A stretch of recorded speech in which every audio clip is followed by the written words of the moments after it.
أعوذ بالله من الشيطان الرجيم بسم الله الرحمن الرحيم. Dear student, how are you? I hope all are you well by the grace of Allah subhanahu wa ta'ala, and I also fine by the grace of Allah subhanahu wa ta'ala. So this is Abdul Mabud. I am senior teacher of Milestone School and College, Sector 4. Now we will learn a important topic, Surah Takasur, chapter 3, lesson 8, page number 67 to 69 and CW 6.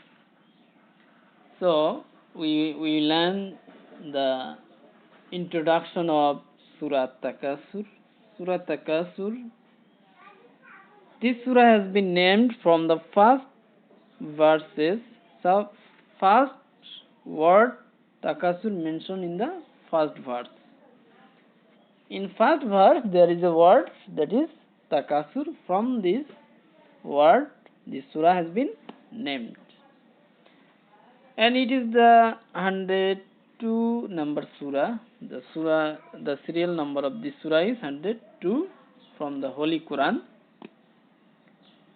and it was revealed in the sacred in a sacred city Makkah, the holy city Makkah. It was revealed in sacred city or holy city of Makkah.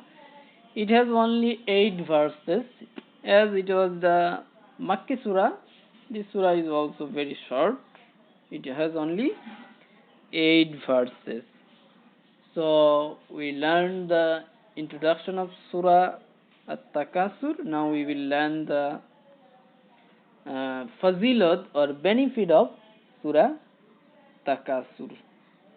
So at first, there is a famous hadith. Prophet ﷺ once said to his sahabi, "There is none among you who is able to recite 1000 verses every day."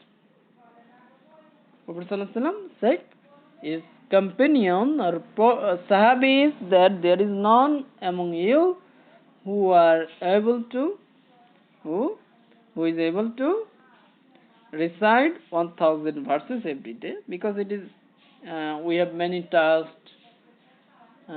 We study regularly, we go to school regularly, and we have to do many things. So it is very tough for us to recite 1000 ayahs every day. Then Prophet ﷺ, the Sahabi, replied that yes, there is hardly anyone who has the ability to recite 1000 verses.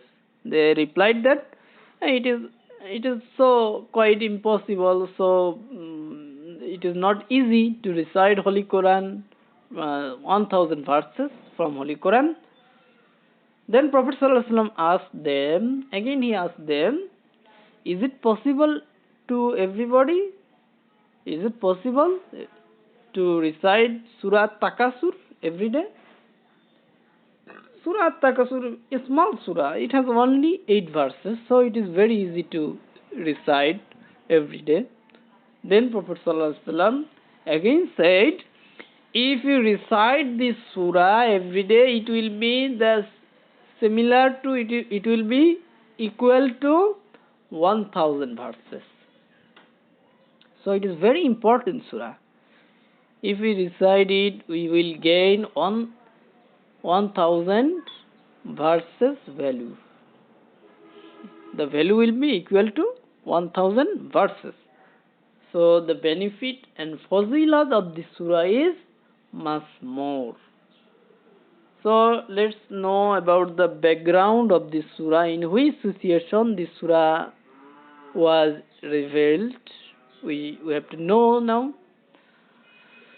So let's Banu Abd Manaf and Banu Qusay and Banu Shaham were the sub-clans of Quraysh tribe.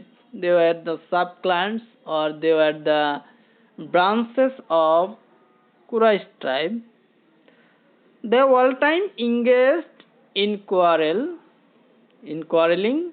They all time is of of these clans used to tell other, we are superior to you, we are superior to you in all fields, be it leadership, be it power, or be it population, in all sides, we are superior to you.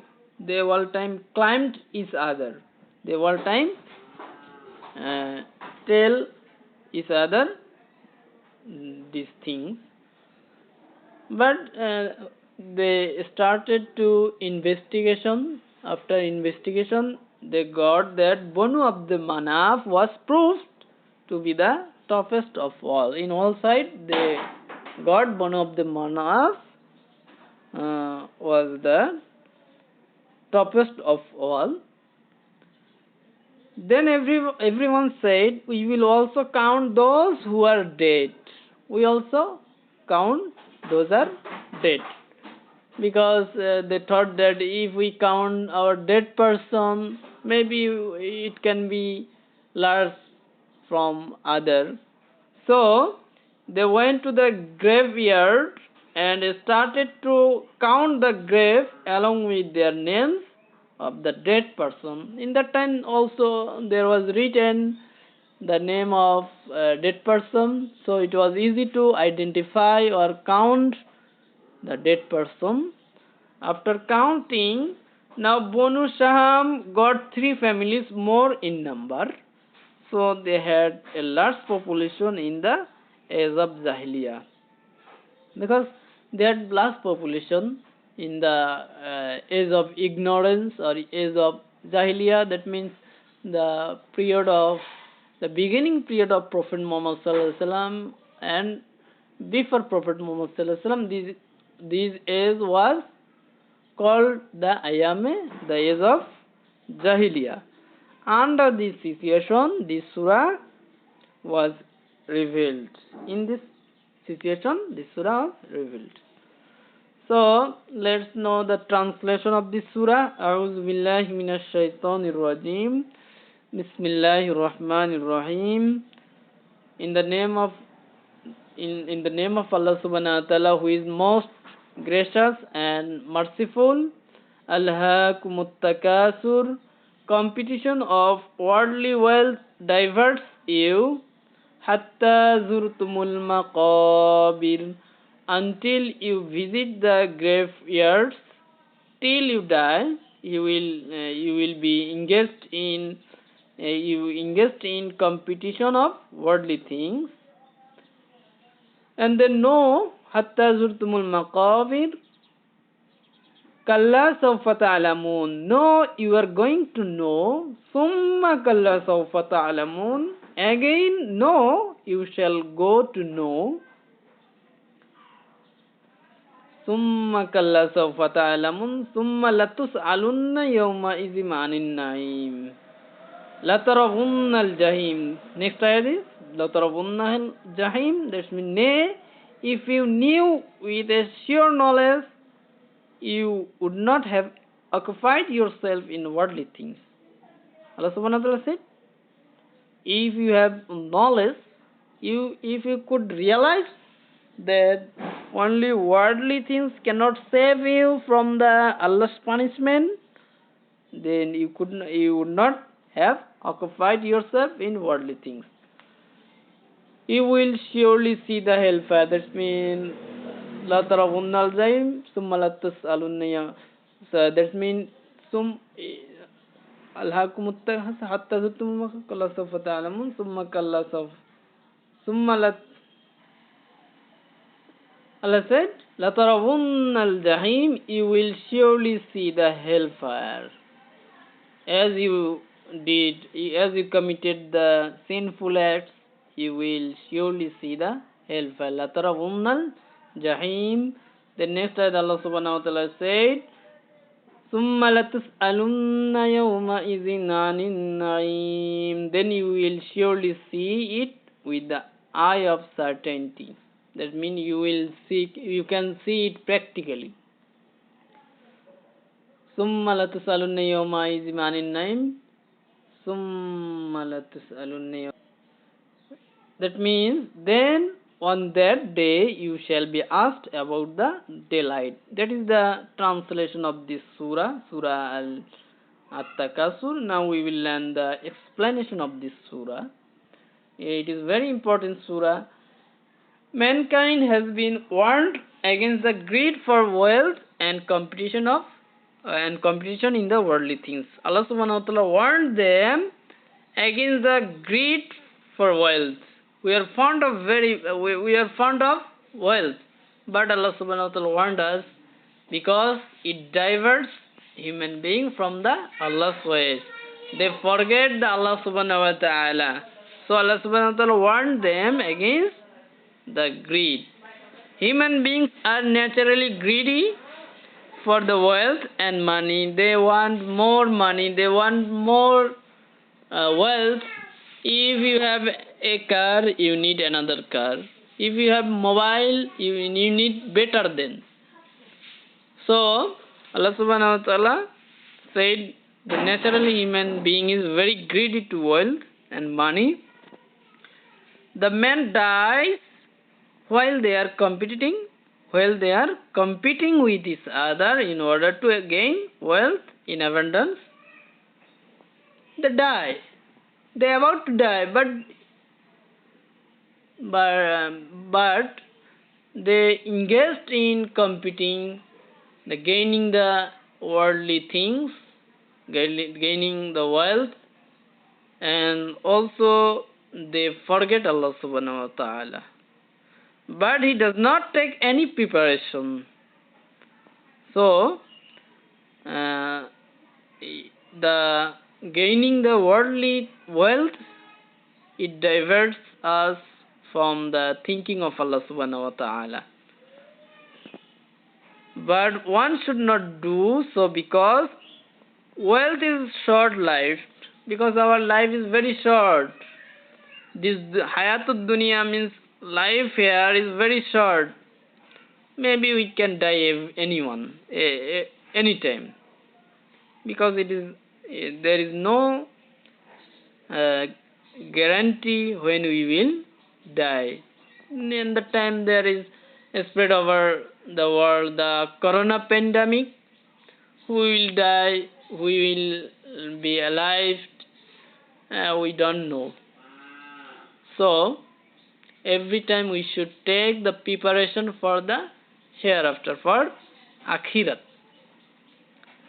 And we can also try to gain the worldly things, but we cannot forget Allah subhanahu wa ta'ala. Besides gaining worldly things, we have to try to satisfy Allah subhanahu wa ta'ala. We should spend some time to gain the satisfaction of Allah subhanahu wa ta'ala. That is the matter. And then the explanation, but the success and benefit of Qiyamah are far better than all these worldly things. Or you have many wealth, you have many property, that cannot be the real success in life, because it is very short time. After that, your wealth and your money, that will be useless for you. That cannot be save you from Allah's punishment. So Allah subhanahu wa ta'ala said, the benefit of Qiyamah are far better than all these worldly things. So mankind should give more priority to the Akhirat rather than this world. We should take more priority of Akhirat. If man could realize the reality of Akhirat, man will be able to realize Akhirat after the death. After that they can realize, because they can see practically how the punishment of hell, how the hellfire, and how the pleasure of heaven. So they can realize it, but they cannot recover it, because Allah will not give the any time, because after that amal, the door of amal will be finished. So it is the main fact of this surah. But then they will be unable to do anything. Rather, they will be asked about the bliss they are enjoying on the earth. Allah subhanahu wa ta'ala gave us many bliss. Suppose Allah subhanahu wa ta'ala gave us oxygen, water, and gave us everything. Without Allah's mercy, Allah's rahmat, we cannot let a single moment. We cannot let a single moment. So Allah subhanahu wa ta'ala will ask us, I gave you everything, but what did you do for me? What did you do for me? If we cannot satisfy Allah subhanahu wa ta'ala, Allah will throw into hellfire. They will see the hellfire because of the greed and unlawfulness and sins they committed. If we did good works in our worldly life, we will be rewarded, and if we did the evil deeds, we will be punished. So we can see the hellfire. And we earn money, we didn't follow the halal or haram. We didn't follow legal, illegal. Anyway, we tried to earn our money, we tried to increase our wealth. So, for this sinful act, Allah will punish us. And Allah will show us the hellfire. So that is the explanation. Now we will learn some learning point. We should not have illusion. Illusion means should not be fond of. We should not be fond of the abundance of wealth, because it is diverts man from the Allah's way. It diverts man from the Allah's way. They forget. They engaged in illegal ways, or they don't pray to Allah subhanahu wa ta'ala. So we should not illusion or fond of the abundance of wealth. This diverts people from thinking about Akhirat. We already have said this. Those who earn their wealth by unlawful means will be thrown to hellfire. If we don't follow what is halal, what is haram, we will be thrown into hellfire. And next is, we will be just according to their deeds. They will be just according to their deeds. It is the main theme or learning point of Surah Takasur. What did we do in worldly life? We will be rewarded or punished in Akhirat. So we should take preparation for Akhirat, because this time is very long. Hayatud dunya, that means life here is very short, and everything is given by Allah subhanahu wa ta'ala. So we should show the gratitude to Allah subhanahu wa ta'ala, and we should pray Him. We should take preparation for Akhirat, and it is the best time for you. You got a long vacation, so you can memorize some ayat of Holy Quran, and you should memorize some important surah of Holy Quran that can help you for Akhirat, and also you should recite Surah Takasur every day. May Allah save you. And then SW number 6, write background of Surah Takasur. It will be your SW. So you should write it very carefully. And no more today. Assalamu alaikum wa rahmatullahi wa barakatuh.